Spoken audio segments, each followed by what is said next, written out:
Welcome back to the Better Health Now podcast. Today I sit down and talk with Dr. Hannah Hightower, a neonatologist here at Cullman Regional Hospital. Thank you so much for joining me. Thank you for having me. Yeah, so before we dive into what neonatology is, talk a little bit about your background and what kind of ultimately led you to pursue a career in medicine and kind of brought you to Cullman Regional. Okay, that's a long journey. I'll see if I can keep it brief.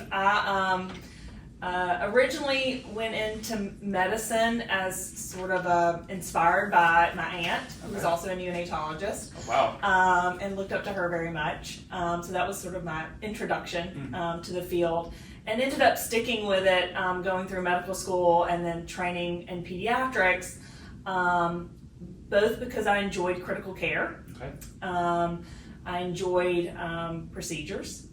And very much the resilience of newborns and how much they're able to come up against and do very well and have great outcomes. So what is neonatology for those that maybe don't know? Sure. So neonatology is a subspecialty of pediatrics. So we do a pediatrics residency and then a 3-year fellowship specializing in the care of critically ill newborns. Okay. So I know that there was just a level 2 care facility here at Cullman Regional. Talk a little bit about the difference between the level 1 and the level 2. Right. So a level 1 nursery is what people would think of as a traditional well baby nursery, where you come in and have your baby, things go well, there's no extra support needed, your infant feeds well, has no breathing problems, and you go home in a typical, usually 2 or 3 day stay. Okay. A level 2 nursery can care for those infants who might need some support for minor, mild illnesses.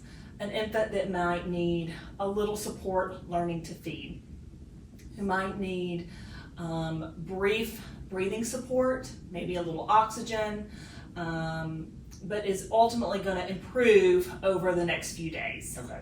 So is there, with this distinction for Cullman Regional to have a level 2, how is that also able to kind of support the surrounding area and the surrounding counties too that maybe can't get to Birmingham or can't get to Huntsville with having to have a level 2 care facility here? Certainly. So in the past, infants that needed more support, who needed some breathing support, maybe some IV fluids, who might need more of a week or 2 week hospital stay, would have to be transported out to a facility with a neonatal ICU. Most closely would either be to Huntsville or to Birmingham.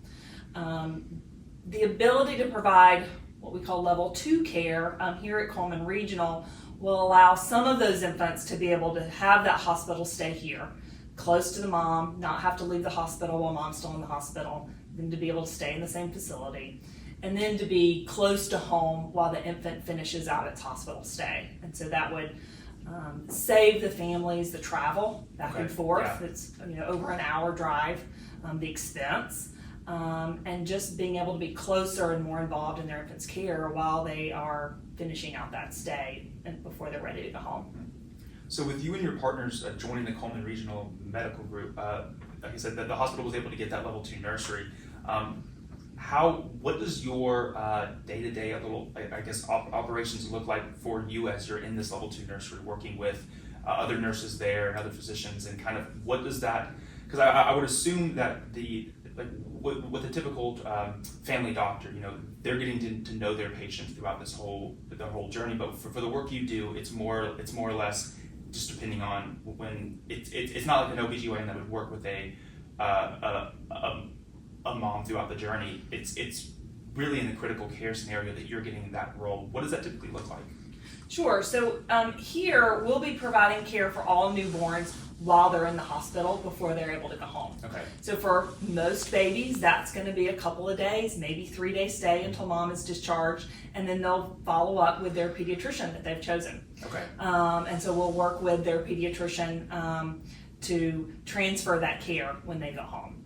For those infants that need a little bit more care, that we'll provide that for them here. And so we'll meet the family, get them involved in the care while they're still in the hospital, make sure the parents are prepared and feel comfortable with the baby's care before going home. And again, we'll then transition that infant when they're ready to go home, or doing all the things that babies are supposed to be able to do.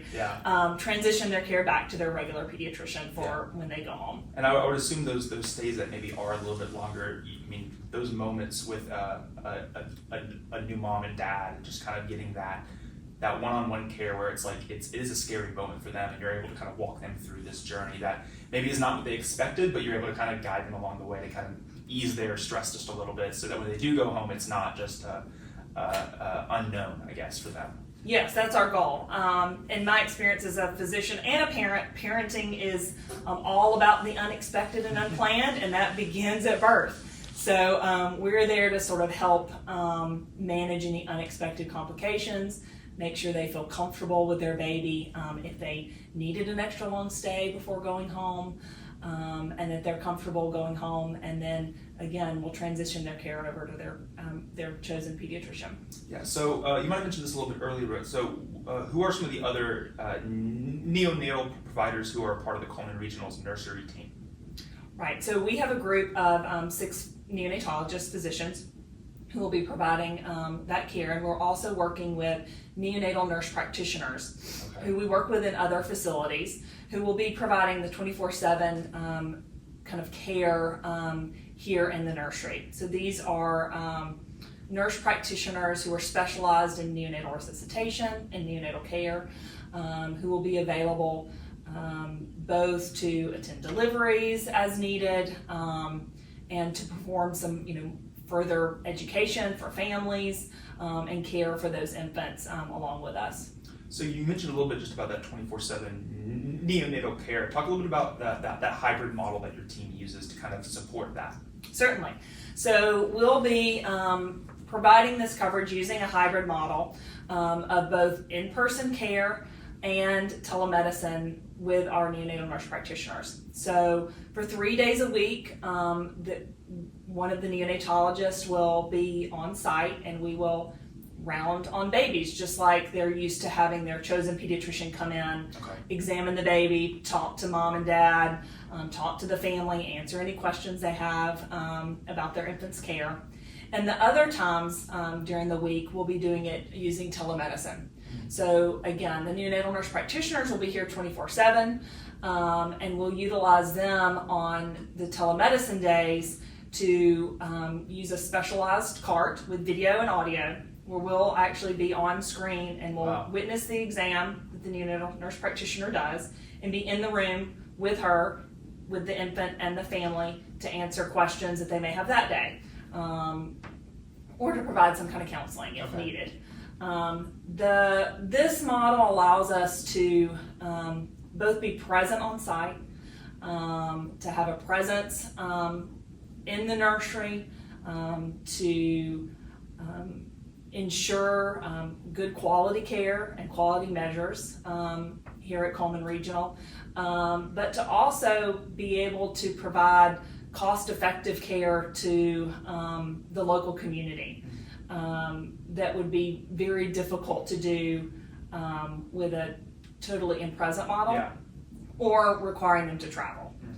So to really try to cut down on a lot of travel for families, that hopefully we can provide more care here closer to home. Yeah, so how is that? I mean, I know obviously over the last few years, doing more of a hybrid style approach to anything, school, work, whatever, has definitely gotten more adopted. Has that adoption been very easy for you with the patients that you're working with, or has it been a little bit, as they're in those moments of the unknown, has it been a little tough for them to kind of get used to that telecommunication aspect of the work you do? It is a model that's used across the country. In fact, there are a lot of places that do completely teleneonatology, where the physician never comes on site and does it all remotely. We felt very strongly that having a physical presence in the hospital was important to us as a physician, and that being on site during the week, getting to know the nursing staff, getting to know the obstetricians, being able to physically be with the infants and the families was important to us. But bringing in this technology that other people are using to provide this care across the country allows Cullman Regional to be able to expand their services, keep families closer to home. And I think patients are going to be more used to this than they might have been 5 years ago. For sure. I think a lot of people have probably had some sort of outpatient teleappointment. Yeah. And it won't seem quite as foreign as it might have 5 years ago. Yeah. I think having our neonatal nurse practitioners also who specialize in neonatal care physically present, it was vital for making this work for us, the physicians, feeling like that we have an extension of someone we trust, that ensures that the babies are getting the best care. Yeah, and I think, like you said, I mean, this is something that people have seen in their work life, and a variety of different other elements of their life, this telecommunication hybrid style work, that, you know, now kind of adopting this, allowing you to be able to service even more patients than probably you would be if you had to be in there all the time, is critical just to this moment in a baby's life. But I appreciate you being here and talking a little bit about the work you're doing here at Cullman Regional. We'll be sure to have everything in the episode notes, so if you want to find out more information and find out more about Cullman Regional, you can visit the links there. But I appreciate you taking the time to talk to me today. Thank you very much.